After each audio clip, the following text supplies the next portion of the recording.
R. Kelly a été reconnu coupable d'avoir été l'orchestrateur d'un système de recrutement de femmes et de jeunes filles mineures à des fins sexuelles. Tous les chefs d'accusation retenus contre R. Kelly dans le cadre de son procès a duré 6 semaines à Brooklyn et a comporté des témoignages de la part de ses victimes. Mais de quoi accuse-t-on exactement R. Kelly, ou R. Kelly en anglais, quoi? Bon, recevez-le juste comme ça. Et qui sont ces victimes dont on parle exactement? Avant de continuer la vidéo, si vous êtes nouveau sur la chaîne, n'hésitez pas à vous abonner puis d'activer la cloche de notification afin de ne rater aucune de nos prochaines publications. R. Kelly. Wow! Ce chanteur à voix exceptionnelle, connu pour avoir été l'auteur de nombreux tubes dans les années 1990 et 2000, comme Your Body's Calling, I Believe I Can Fly, Gotham City, et plein d'autres encore se retrouvent dans de beaux draps. La star a été reconnue coupable de 9 chefs d'accusation retenus contre lui en matière de racket et de trafic sexuel.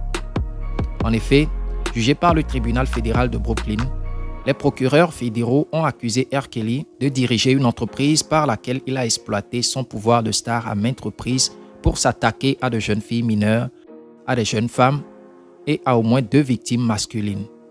Les victimes ont témoigné parfois en larmes de la façon dont Kelly les a abusées sexuellement, émotionnellement, physiquement et verbalement, certaines pendant des années. De nombreux détails sur la relation entre Kelly et Aaliyah, décédée dans un accident d'avion à l'âge de 22 ans, ont fait surface au cours de ce procès.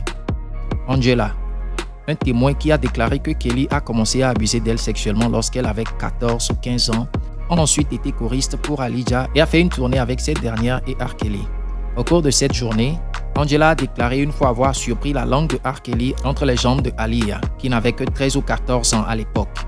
Jeanne, une autre victime des abus sexuels de la star R. Kelly, a aussi livré un témoignage troublant sur sa relation de 5 ans avec Kelly qui a commencé en 2015 alors qu'elle n'avait que 17 ans.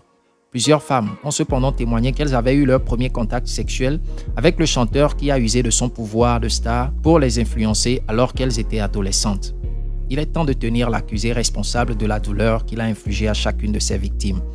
Aaliyah, Stephanie, Sonia, Gironda, Jane et Faith, a déclaré l'assistante du procureur Elizabeth Jeddes dans sa plaidoirie finale en nommant chacune des femmes dont Kelly est accusée d'avoir abusé. Il est maintenant temps pour l'accusé Robert Kelly de payer pour ses crimes, a-t-elle poursuivi. Condamnez-le. Selon le New York Times, R. Kelly est resté assis sans bouger dans la salle d'audience pendant que le verdict était prononcé. Il était impossible de voir les expressions de son visage car il portait un masque Covid-19. Le procès a duré 6 semaines à Brooklyn.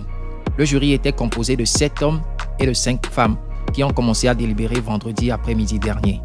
L'équipe juridique de R. Kelly, ses avocats et autres, a déclaré qu'elle allait faire appel et qu'elle était déçue par le verdict.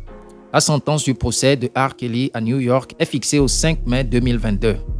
Avant cette date, R. Kelly devra faire face à des accusations fédérales en Illinois ainsi qu'à d'autres affaires dans le comté de Cook et à Minneapolis. Nous voici à la fin de la vidéo.